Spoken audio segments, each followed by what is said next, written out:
나이 들수록 자식에게 기댈 생각을 하면 안 됩니다. 노년에는 내 재산을 잘 지키며 살아가는 게 최선입니다. 가진 게 있으면 자식은 오지 말래도 오기 때문이죠. 이것이 현실입니다. 며느리는 어떨까요?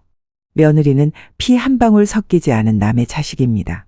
내 자식도 나에게 효도를 안 하는데 남의 자식인 며느리가 효도하길 바라는 건 욕심입니다.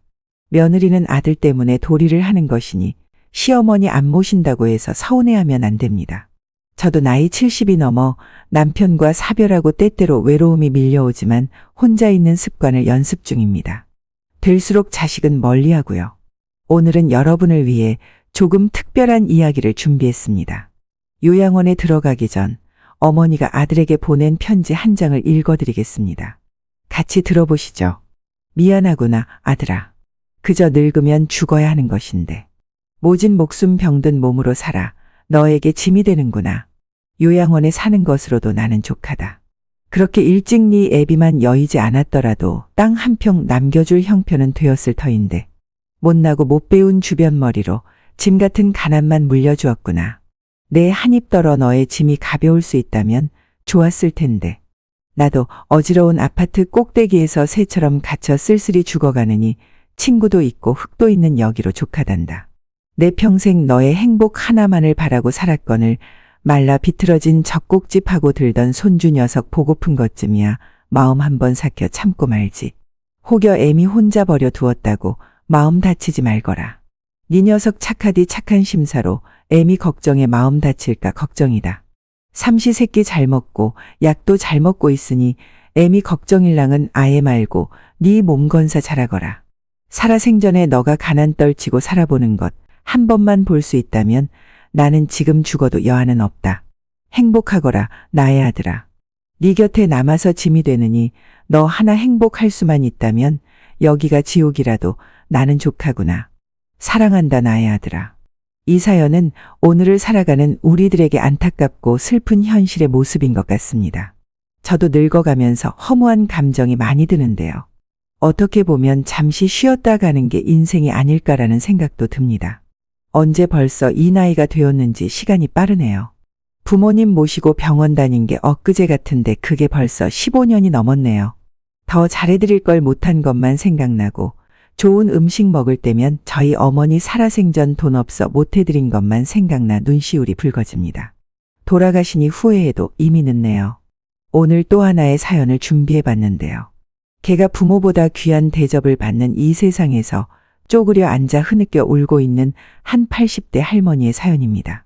한적한 산골마을 마산댁 앞마당에 한가히 졸고 있는 개를 바라보며 증산댁은 지난 여름을 떠올리고 있습니다. 머지않아 아들로부터 서울집으로 올라오라는 연락이 올 것을 생각하니 마음이 편치만은 않습니다. 동네 사람들은 남의 속도 모르고 아들 집에 다녀오면 큰 호강이라도 받다가 내려온 줄로 알고 있습니다. 어제도 윗집 마산댁이 놀러와 서울 아들 집에 가서 어떻게 지내다 왔냐는 말에 아들 집에 개 봐주러 갔었다는 말은 차마 할 수 없어 동문서답을 하고 말았습니다. 평소에는 전화도 없던 아들 내외는 휴가를 간다거나 해외여행을 떠날 때면 어김없이 증산댁 전화는 밤낮도 잊고 울려댑니다. 아들 집에 도착하면 며느리는 시어미에게 개 돌보기 교육부터 시킵니다. 해피라는 이름의 개는 매일 목욕을 시켜야 하고 해피 식사는 노화 방지 면역력 향상을 위해 아침에는 유기농 오리고기에 저녁에는 럭셔리 닭고기를 먹이라고 메모를 시어머니에게 전해주네요. 어머니, 이 해피는 보통 개가 아니에요. 치와와라고 350만 원 주고 데려왔어요. 저보다 동윤 씨가 해피를 더 사랑해요. 우리 없는 동안 신경 좀 써주세요. 저녁에는 공원에 나가 산책을 꼭 시켜야 해요. 어쩌다 어미에게 용돈 10만 원 보내주는 것은 벌벌 떨면서 개 한 마리가 뭐라고 쇠고기에 오리고기냐며 증산댁은 못마땅해 합니다. 아들 내외는 결혼한 지 8년이 지나도록 손주도 낳지 않고 개를 제 자식 돌보듯이 온갖 정성을 들입니다. 아파트 현관 앞에 개를 태우고 다니는 유모차를 보면서 증산댁이 다시는 아들 집에 오지 않겠다고 다짐을 한 것은 여러 해 전입니다.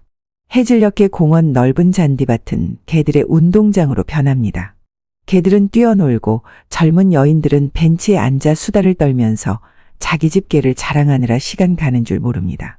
어떤 젊은 부부는 지네 개를 펫 호텔에 맡기고 휴가를 떠날 예정이라며 개가 눈치도 빠르고 너무너무 영특하다고 자랑을 늘어놓습니다. 공원 벤치에 앉아 수다를 떠는 여인네를 바라보던 노인이 긴 한숨을 내쉬며 푸념 섞인 목소리로 증산댁에게 말을 겁니다. 저 여자들이 부모보다 개한테 더 잘하는 이유가 뭐요? 나는 무슨 팔자가 개만도 못 턴겨. 요즘 개값이 얼마나 비싼지 아시나요? 비싼들 부모보다 비싼겨. 제 부모는 자장면에 여인숙에서 잠재우고 개는 유기농 오리고기나 쇠고기의 호텔에서 잠재우는 세상이구먼요. 제 놈들 이만치 살게 해놓은 게 나이든 어미 아비를 개만도 못하게 대하고 부모는 개만도 못하답니다. 부모는 식구 중에 순번이 맨 꼴찌라고 많이들 하니까요. 농촌에서 보신용으로 기르던 개들이 서울에서는 상전 대접을 받는 세상이라며 서산으로 지는 해를 바라보는 노인의 눈가에는 애환이 서립니다. 경산에서 올라왔다는 노인은 자식이 고생 접고 농토를 정리하여 서울로 와서 편히 지내라는 유혹에 논밭을 모두 팔아 아파트 마련해주고 아들네 집으로 들어와 살아보니 일상은 개돌부미로 변했고 조석으로 얻어먹는 밥맛은 맛대가리가 없더랍니다. 고향을 떠나온 것을 후회하는 경산댁은 증산댁 손을 잡고는 절대로 고향을 떠나지 말라는 말을 남기고 자리에서 일어납니다. 내일 봐요. 저도 우리 집 개 목욕시킬 시간이구먼요. 집에 도착하니 전화벨이 요동을 칩니다. 엄마, 여기 하와이야. 엄마 해피 산책하고 목욕시켰어? 밥도 잘 먹고 잘 놀아. 오늘 아침에는 유기농 오리고기 먹였지? 엄마. 내 말 잘 들리지? 요즘 해피가 컨디션이 안 좋다니까. 해피방의 에어컨은 26도로 맞춰서 꼭 켜줘. 해피는 큰 소리 치면 경기를 일으킨다니까. 어미의 안부는 묻지도 않고 해피를 먼저 찾는 아들의 음성이 타인처럼 들려옵니다. 지난 여름 기억이 떠오릅니다. 해피가 몸살이라며 오밤중에 며느리는 잠든 아들을 깨워 허둥지둥 해피를 차에 태워 동물병원으로 달려갔다 와서는 하는 말이 해피가 영양실조의 운동 부족이라며 안타까워했습니다. 그런데 어미가 속이 불편하다는 말을 했을 때 엄마는 과식을 해서 그렇다고 핀잔을 주고는 날이 밝으면 동네 병원에 가보라며 퉁명스럽게 말했습니다. 자동차를 타고 출근하는 아들 내외를 바라보며 증산댁은 소리칩니다. 뭘 과식을 하니 먹은 건 찬밥에 김치밖에 없다. 개팔자가 상팔자라며 증산댁은 푸념을 늘어놓는다. 휴 내가 노년에 이 꼴 보려고 힘들게 흙 파서 자식을 키운겨. 참 공감이 가는 글인데요. 자식들은 개 키우니 부모는 뒷전이 된 지 오래입니다. 부모는 알아서 식사하게 내비두고 강아지는 스스로 밥도 못 챙겨 먹으니 애지중지 돌보기만 합니다. 부모한테 만난 거 사는 것보다 개 간식에 더 신경을 쓰는 참 이상한 세상입니다. 자식도 크면 남이다 생각하고 적당한 거리를 두고 사는 게 정말 답인가 싶습니다. 또 여기 뇌졸중으로 요양병원에 입원하게 된 한 할아버지의 사연도 들어보시죠. 경기도에 사는 82세 김모 할아버지는 6년 전 뇌경색으로 쓰러졌습니다. 큰 병원에서 수술을 받을 만큼 받았지만 회복하지 못했고 요양병원에 입원하게 된 것이죠. 할아버지는 병세가 악화되어서 5년 반 동안 지내다가 최근 들어 자식들이 돈 없다며 김모 할아버지를 비용이 저렴한 다른 요양병원으로 옮겼습니다. 이제는 거동이 불가능하고 대소변도 혼자 가릴 수가 없습니다. 요양병원에서 퇴원의 집으로 갈 가능성도 거의 없습니다. 김모 할아버지는 요양병원에 가기 직전 마지막으로 이런 말을 남겼습니다. 죽으러 가는 기분이야. 동네 사람들 중에 요양병원 갔다가 돌아온 사람 아무도 없어. 나이가 들어가는 저도 요양병원 이야기를 들으면 참 생각이 많아집니다. 자기 몸 스스로 건사하지 못하고 남의 손을 빌리는 것은 치욕적일 것 같다는 생각도 듭니다. 한편으로는 자식에게 내 간병을 맡기고 싶지는 않다는 생각이 듭니다. 책 70세가 노아의 갈림길에서 간병에 대한 몇 가지 내용을 들려드리도록 하겠습니다. 가족끼리는 간병을 삼가하는 것이 좋습니다. 70대가 되면 가족에 대한 간병에 직면하는 사람이 점점 많아집니다. 70대가 배우자를 간병하는 사례는 흔하지만 70대 자녀가 90대 부모를 간병하는 사례도 늘고 있습니다. 간병을 시작할 때 꼭 조심해야 할 것이 하나 있습니다. 간병을 삶의 보람으로 여기지 않는다는 점입니다. 70대가 되어 퇴직하면 다른 일이나 특별한 취미도 없는 사람의 경우 간병을 은퇴 이후 삶의 보람으로 여기는 사람이 있습니다. 시간이야 어쨌든 자유롭기 때문에 열심히 간호에 임할 수 있습니다. 그러면 자신은 상대에게 도움이 되고 있다는 만족감은 얻을 수 있죠. 간병을 받는 사람으로부터 신뢰도 얻을 수 있기에 한층 간병에 빠져 들어가는 것입니다. 그러나 이 같은 간병에 관여하는 방식은 자신의 만년을 망쳐버릴 가능성이 높습니다. 간병받는 사람 입장에서도 자신을 돌보는 가족이 불행해지는 것을 바라지는 않을 것입니다. 그렇다면 왜 간병에 빠져들면 그 사람의 만년이 망가져 버릴까요? 우선 간병이란 시간 때우기에는 최적이라는 측면이 있습니다. 눈 깜짝할 사이에 꼬박 하루를 간병에 투입합니다. 그렇게 되면 자신을 위한 시간은 전혀 잡을 수 없게 되는데요. 간병에 투입하는 시간은 3년 지속될지, 5년 지속될지, 아니면 10년 지속될지 끝을 모르는 경우가 대부분입니다. 그게 오늘날의 현실입니다. 결국 가족을 떠나보낸 이후 아무것도 하지 않고 매일 지내게 되면 간병 폐인처럼 되어 늙어버리는 사례를 자주 봤습니다. 간병을 삶의 보람으로 여기지 않는 것은 70대 사람이 향후 80대, 90대에 이르러서도 건강하게 살아가는데 매우 중요한 포인트라고 생각합니다. 나이가 먹어갈수록 치매 걱정도 안 할 수가 없는데요. 최근 치매를 앓고 있는 90대 김모 할머니가 같은 요양원에서 생활하는 다른 치매 환자들에게 지속적으로 폭행을 당해 사망하는 사고가 발생하기도 했습니다. 김모 할머니는 요양원에 입소한 지 한 달도 안 되어 폭행으로 돌아가셨는데요. 유족 측은 김모 할머니가 다른 치매 환자들에게 반복적으로 폭행을 당한 사실을 알게 되면서 요양원에 끊임없이 예방 조치를 요청했지만 사고를 막지 못했다고 비통해했습니다. 이게 요즘 요양원의 현실인 것입니다. 90대 김모 할머니의 사망 원인은 외부 충격에 의한 뇌출혈로 확인이 되었는데요. 당시 할머니의 사망 당시 사진을 보면 얼굴과 상반신 등 전신의 멍자국이 선명하게 드러나 있었다고 합니다. 이 얼마나 서럽고 무서운 세상인가요? 사람들이 인권 하는데 정작 병든 어르신들의 인권은 하나도 보장되고 있지 않습니다. 요양원이나 요양병원은 솔직히 말해서 현대판 고려장 맞습니다. 형편상 어쩔 수 없이 보낼 수밖에 없는 것이죠. 특히 치매는 더합니다. 요양보호사 실습을 다녀온 분들의 말을 들어보면 요양원이 창살 없는 감옥과 다를 바가 없다고 합니다. 마음대로 밖에 나오지 못하는 건 고사하고 하루 종일 앉아있거나 누워있거나 살아있어도 사실상 죽은 거나 마찬가지라고 합니다. 이렇게 생각해보면 요양원이 죽으러 가는 곳이 아니면 무엇일까요? 젊을 때 온몸 희생의 가정을 지켜내고 자식도 키워냈건만 늙으면 불쌍해지고 힘없어지고 약해지는 게 지금 현실입니다. 옛날처럼 집에 있다 세상 뜨는 게 축복으로 여겨지는 세상이네요. 나이 들수록 자식에게 기댈 생각을 하면 안 됩니다. 노년에는 내 재산을 잘 지키며 살아가는 게 최선입니다. 가진 게 있으면 자식은 오지 말래도 오기 때문이죠. 이것이 현실입니다. 며느리는 어떨까요? 며느리는 피 한 방울 섞이지 않은 남의 자식입니다. 내 자식도 나에게 효도를 안 하는데 남의 자식인 며느리가 효도하길 바라는 건 욕심입니다. 며느리는 아들 때문에 도리를 하는 것이니 시어머니 안 모신다고 해서 서운해하면 안 됩니다. 저도 나이 70이 넘어 남편과 사별하고 때때로 외로움이 밀려오지만 혼자 있는 습관을 연습 중입니다. 될수록 자식은 멀리하고요. 오늘은 여러분을 위해 조금 특별한 이야기를 준비했습니다. 요양원에 들어가기 전 어머니가 아들에게 보낸 편지 한 장을 읽어드리겠습니다. 같이 들어보시죠. 미안하구나, 아들아. 그저 늙으면 죽어야 하는 것인데. 모진 목숨 병든 몸으로 살아 너에게 짐이 되는구나. 요양원에 사는 것으로도 나는 족하다. 그렇게 일찍 네 애비만 여의지 않았더라도 땅 한 평 남겨줄 형편은 되었을 터인데 못나고 못 배운 주변머리로 짐 같은 가난만 물려주었구나. 내 한 입 떨어 너의 짐이 가벼울 수 있다면 좋았을 텐데. 나도 어지러운 아파트 꼭대기에서 새처럼 갇혀 쓸쓸히 죽어가느니 친구도 있고 흙도 있는 여기로 족하단다. 내 평생 너의 행복 하나만을 바라고 살았거늘 말라 비틀어진 젖꼭지파고 들던 손주 녀석 보고픈 것쯤이야 마음 한번 삭혀 참고 말지.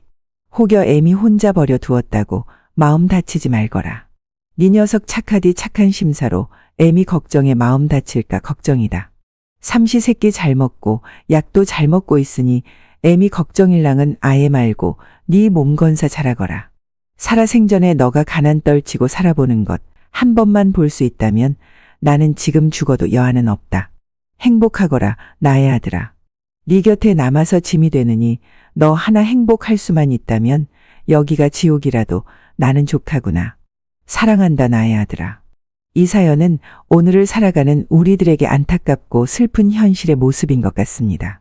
저도 늙어가면서 허무한 감정이 많이 드는데요. 어떻게 보면 잠시 쉬었다 가는 게 인생이 아닐까라는 생각도 듭니다. 언제 벌써 이 나이가 되었는지 시간이 빠르네요.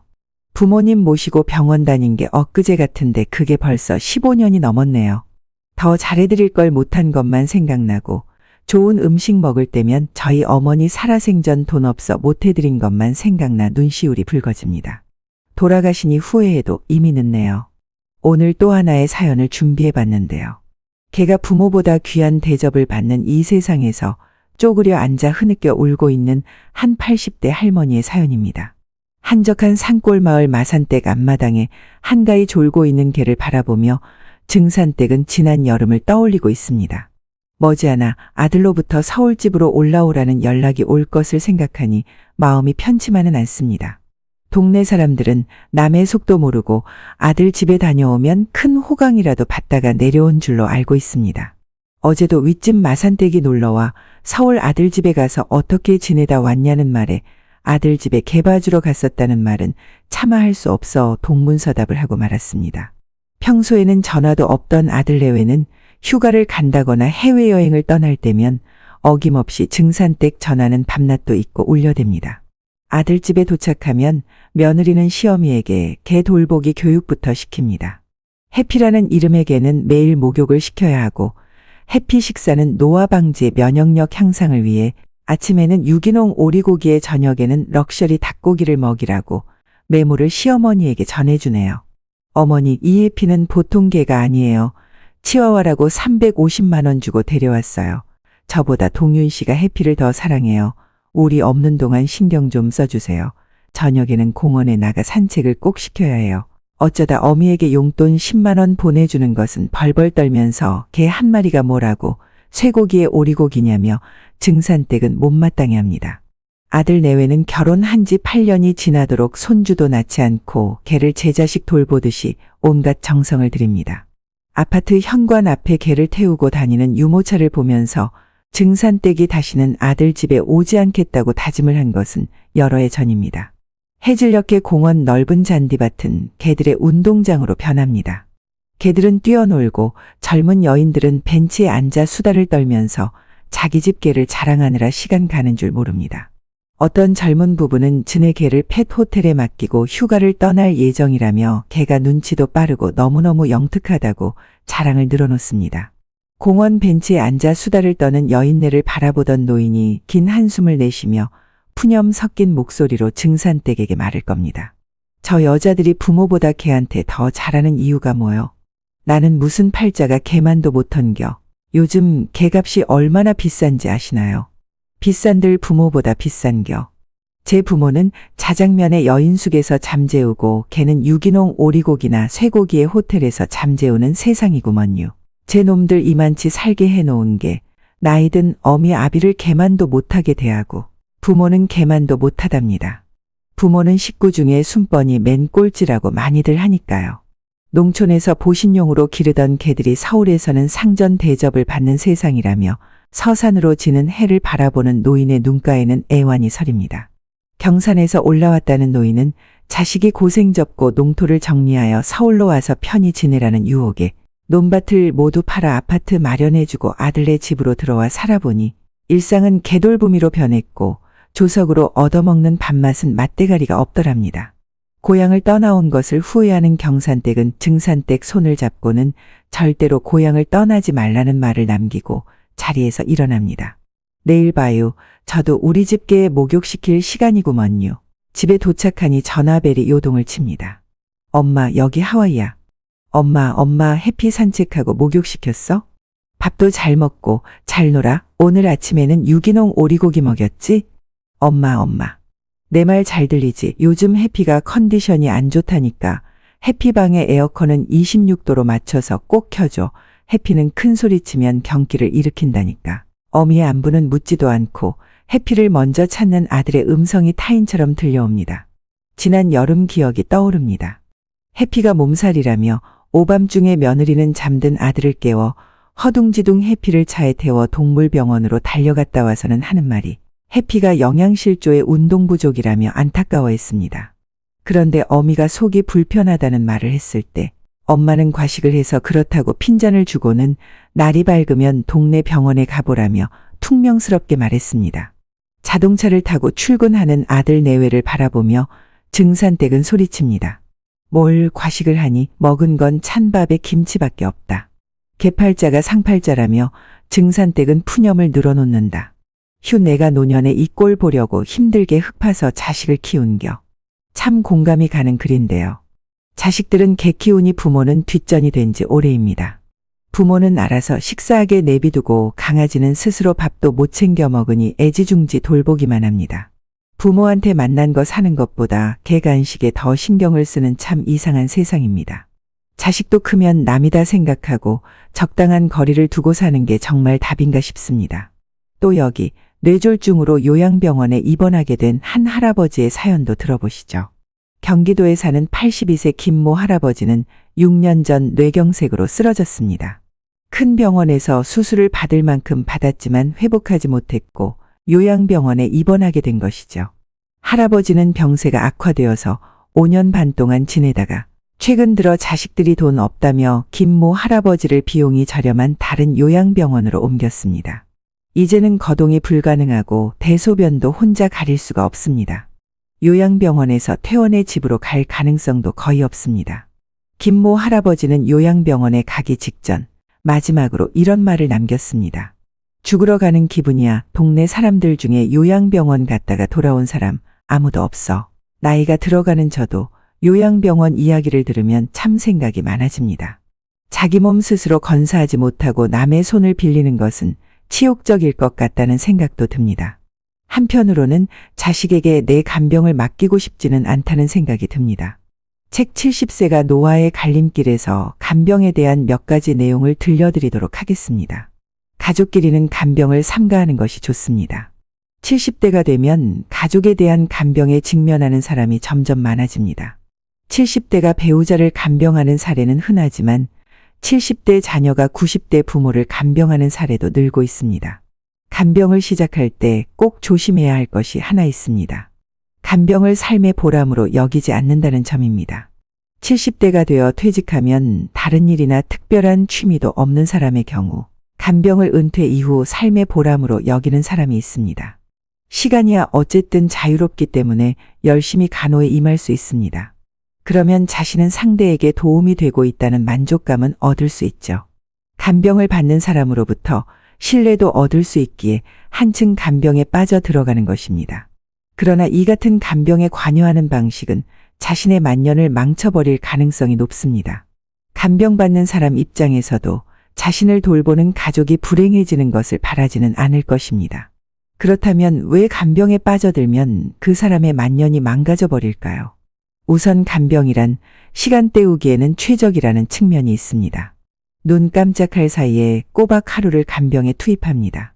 그렇게 되면 자신을 위한 시간은 전혀 잡을 수 없게 되는데요. 간병에 투입하는 시간은 3년 지속될지, 5년 지속될지, 아니면 10년 지속될지 끝을 모르는 경우가 대부분입니다. 그게 오늘날의 현실입니다. 결국 가족을 떠나보낸 이후 아무것도 하지 않고 매일 지내게 되면 간병 폐인처럼 되어 늙어버리는 사례를 자주 봤습니다. 간병을 삶의 보람으로 여기지 않는 것은 70대 사람이 향후 80대, 90대에 이르러서도 건강하게 살아가는데 매우 중요한 포인트라고 생각합니다. 나이가 먹어갈수록 치매 걱정도 안 할 수가 없는데요. 최근 치매를 앓고 있는 90대 김모 할머니가 같은 요양원에서 생활하는 다른 치매 환자들에게 지속적으로 폭행을 당해 사망하는 사고가 발생하기도 했습니다. 김모 할머니는 요양원에 입소한 지 한 달도 안 되어 폭행으로 돌아가셨는데요. 유족 측은 김모 할머니가 다른 치매 환자들에게 반복적으로 폭행을 당한 사실을 알게 되면서 요양원에 끊임없이 예방 조치를 요청했지만 사고를 막지 못했다고 비통해했습니다. 이게 요즘 요양원의 현실인 것입니다. 90대 김모 할머니의 사망 원인은 외부 충격에 의한 뇌출혈로 확인이 되었는데요. 당시 할머니의 사망 당시 사진을 보면 얼굴과 상반신 등 전신의 멍자국이 선명하게 드러나 있었다고 합니다. 이 얼마나 서럽고 무서운 세상인가요? 사람들이 인권 하는데 정작 병든 어르신들의 인권은 하나도 보장되고 있지 않습니다. 요양원이나 요양병원은 솔직히 말해서 현대판 고려장 맞습니다. 형편상 어쩔 수 없이 보낼 수밖에 없는 것이죠. 특히 치매는 더합니다. 요양보호사 실습을 다녀온 분들의 말을 들어보면 요양원이 창살 없는 감옥과 다를 바가 없다고 합니다. 마음대로 밖에 나오지 못하는 건 고사하고 하루 종일 앉아있거나 누워있거나 살아있어도 사실상 죽은 거나 마찬가지라고 합니다. 이렇게 생각해보면 요양원이 죽으러 가는 곳이 아니면 무엇일까요? 젊을 때 온몸 희생의 가정을 지켜내고 자식도 키워냈건만 늙으면 불쌍해지고 힘없어지고 약해지는 게 지금 현실입니다. 옛날처럼 집에 있다 세상 뜨는 게 축복으로 여겨지는 세상이네요.